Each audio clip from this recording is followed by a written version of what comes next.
In Cornwall, Kim Marsh is also on the trail of unexpected overseas ancestors.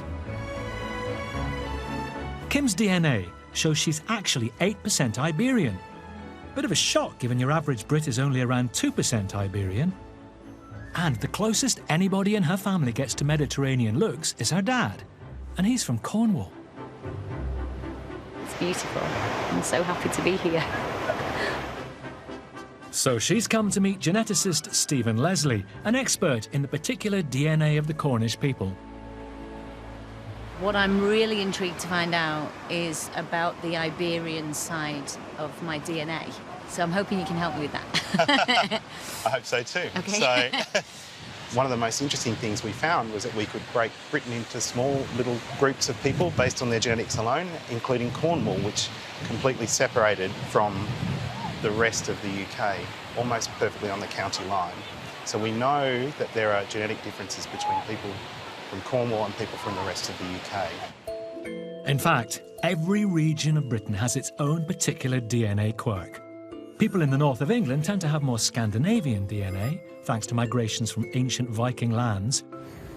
Whilst the Cornish, they tend to have a higher proportion of DNA from people who migrated from Iberia.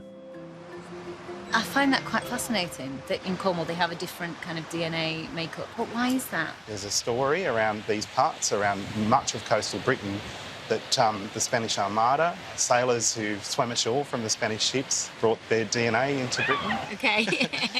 But we think that's very unlikely to be true. There's very little evidence that they left any DNA behind. So I think it's more likely that what you're seeing is a remnant of the ancient migrations of the first people to come back into Britain after the last ice age. So. That's mad.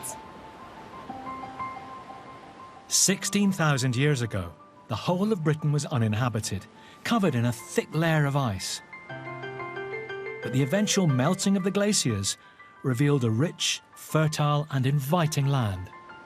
There were groups of hunter-gatherer people who travelled into Western Britain, and those people came from along the Iberian Peninsula right up through to France. Why would they come here? They were probably hunters chasing reindeer, possibly even horses. So the 8% Iberian DNA that we're seeing could just literally be from thousands and thousands of years ago.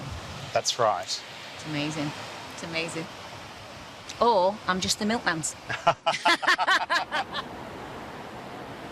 So I was thinking maybe there might be some kind of Spanish sailor or something that's just kind of come into one of my family's lives. And actually, it's something much bigger than that, something a bit more extraordinary, because now I've learned about these people who came here in little sailing boats after the Ice Age, which is extraordinary.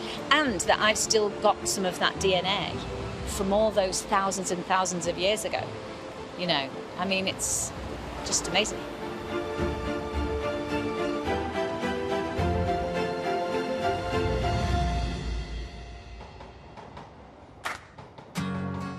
Back on the cobbles, Simon Gregson is on his way to meet me in Roy's Rolls.